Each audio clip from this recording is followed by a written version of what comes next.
Hello, and welcome to Dyslexia Devoted, the podcast dedicated to building awareness, understanding, and strategies to help those with dyslexia.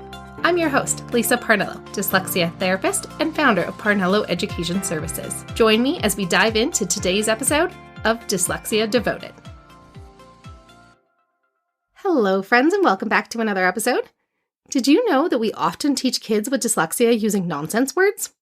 Welcome to episode 47 of Dyslexia Devoted, and today we're talking about why we teach kids with dyslexia using those nonsense words. Before we get started, I wanted to share some other learning opportunities for both parents and educators. The first is a panel for the Neurodiversity Speaker Series called How Do We Support Our Children Living and Learning with Dyslexia? It's going to be on Zoom on May 11th, 2023 at 7 p.m. Pacific.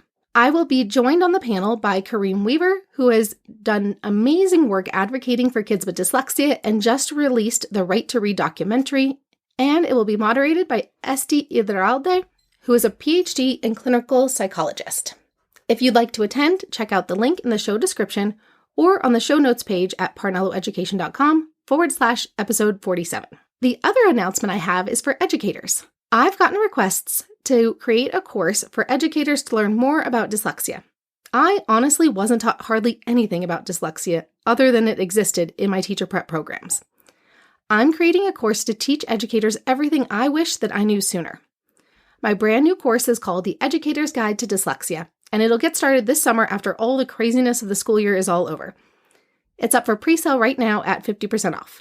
To learn more about the course, go to parnelloeducation.com/courses, or you can also find the link right next to the dyslexia panel registration in the show notes where you're listening to this episode. Now, let's talk about nonsense words. You might be wondering, what are nonsense words? They are more formally called pseudo words. They are made-up words that don't have any actual meaning, but follow the expected patterns of the English language. You would never see something like XYWWR, because that's not a pattern we would ever use to make a word in English. And if you heard the crashing sound behind me, my dog is playing with a toy, and he will not leave my side today. So I've tried to move him multiple times, and he just keeps moving right back to me while I'm recording this podcast. So if you hear some background noise, I'm very sorry, but Logger says hello. All right, so jumping back in. So you would never see crazy spelling patterns that we would never use in English.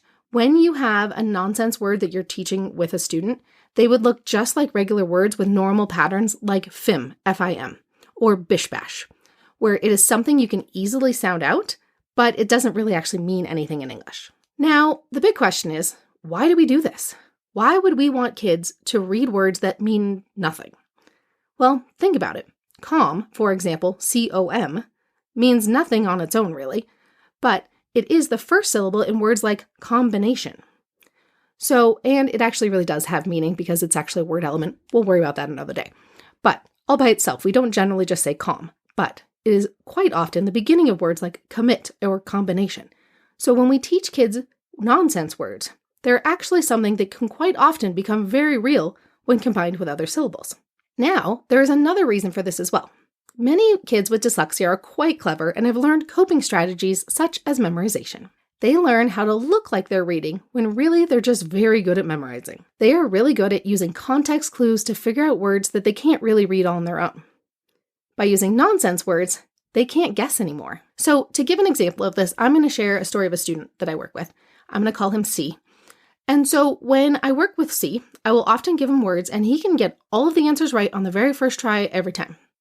Do you know what happens the second I give him a nonsense word or a really high vocabulary word he's never heard of? He completely falls apart. He has no idea how to use strategies to sound out the words. His visual memory bank of what words look like is immense. It is insane the amount of things that child can memorize. And he has enough verbal vocabulary to use context clues to look like he knows what he's reading all the time. But for this kiddo, I have to use really hard vocabulary words or nonsense words, or he cannot apply any strategies because he has so many memorized. He doesn't need to apply a strategy. He just knows what it says because he's seen it before just one time and he'll recognize it the next time. By using nonsense words and really hard vocabulary words, then I can make sure this child is really learning how to sound out real words that he's never heard of before. So what starts as nonsense can lead to really important real words later on. By teaching with nonsense words, kids can't guess. They can't rely on those coping strategies that work so well in the lower grades and then fail them later in life. What happens as soon as you hand them a topic that they have no pictures to look at, no context clues, and no way to guess the word they don't know? Teaching kids to read nonsense words prepares them for the ability to sound out words they've never heard of before. New vocabulary that they can't guess, especially when they are reading about topics in history and science when they don't have enough background knowledge to guess and figure it out without real reading strategies. It's not like we start with nonsense words. We start with real words with real strategies that work.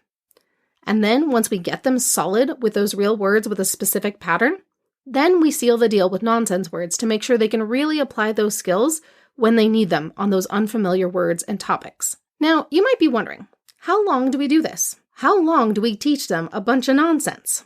The answer? Only as long as we need to. Typically, this means for those first initial units when we're still trying to break the habit of guessing.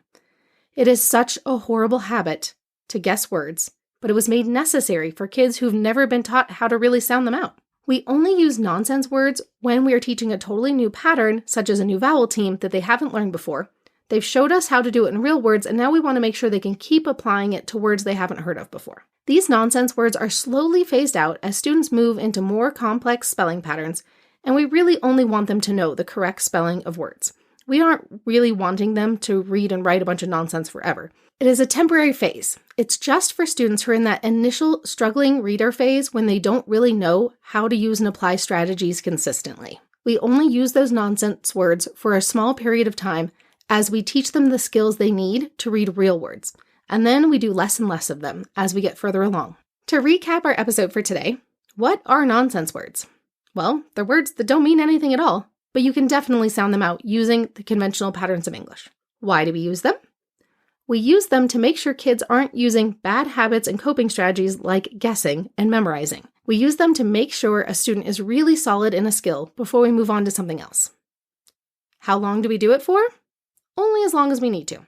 Some students that might be a little longer because there are some kids who are really good at memorizing and really good at defaulting to those strategies of guessing. So sometimes those kids need a little bit more practice with those nonsense words so that they have strategies that can work for them long term. But realistically, we phase them out. It is not something you do for a very long time. Usually you only do it when kids are in that initial phase of learning how to read and you're breaking habits that have been built up over time that they've needed to try to get by when they didn't have any other strategies that worked.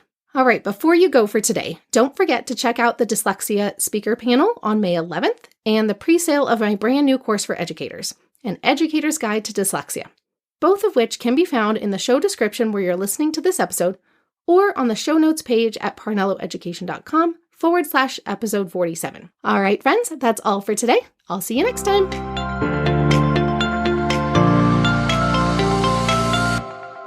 Thanks for tuning in to today's episode. If you want to learn even more about dyslexia, check out parnelloeducation.com/courses. See you next time.